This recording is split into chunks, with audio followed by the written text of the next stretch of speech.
കേരളത്തിലേക്ക് വരാനുള്ള പണം സമ്പാദിക്കാൻ ഫ്രാൻസിലെ തെരുവിൽ നൃത്തം ചെയ്തിട്ടുണ്ടെന്ന് നടിയും നർത്തകിയുമായ പാരീസ് ലക്ഷ്മി പറയുകയാണ്.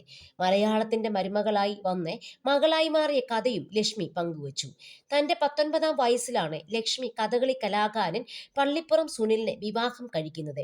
കേരളത്തിലേക്ക് വന്ന് സുനിലിനെ വിവാഹം കഴിക്കാൻ തീരുമാനിച്ച അവസരത്തിൽ തന്റെയും മാതാപിതാക്കളുടെയും പക്കൽ പണം ഇല്ലായിരുന്നുവെന്നും പൊതുപരിപാടികൾക്ക് പുറമെ തെരുവിൽ നൃത്തം ചെയ്താണ് അതിനുള്ള പണം കണ്ടെത്തിയെന്നും ലക്ഷ്മി പറഞ്ഞു.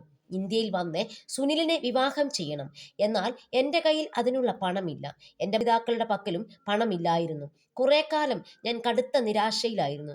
എങ്ങനെ പണമുണ്ടാക്കും എന്നാലോചിച്ചായിരുന്നു വിഷമം. അദ്ദേഹത്തിന് വിവാഹപ്രായം എത്തിയതുകൊണ്ട് വീട്ടിൽ കല്യാണ ആലോചനകൾ നടന്നിരുന്നു. കേരളത്തിൽ എങ്ങനെയെങ്കിലും എത്തണം. അതിനുവേണ്ടി കുറച്ചു കാലം ഫ്രാൻസിൽ ഭരതനാട്യം പഠിപ്പിച്ചു.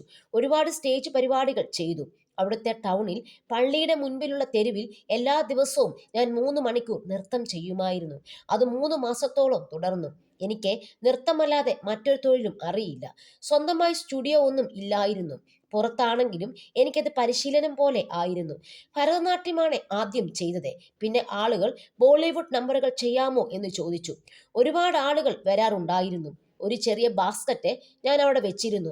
ആളുകൾ അവർക്ക് ഇഷ്ടമുള്ളത് തരും. വളരെ ബുദ്ധിമുട്ടുള്ള സമയമായിരുന്നു അത്. കാരണം പോകാനുള്ള പണം ലഭിക്കുമെന്ന് എനിക്ക് അറിയില്ലായിരുന്നു. പക്ഷെ എല്ലാം നടന്നു എന്നാണ് ലക്ഷ്മി പറയുന്നത്.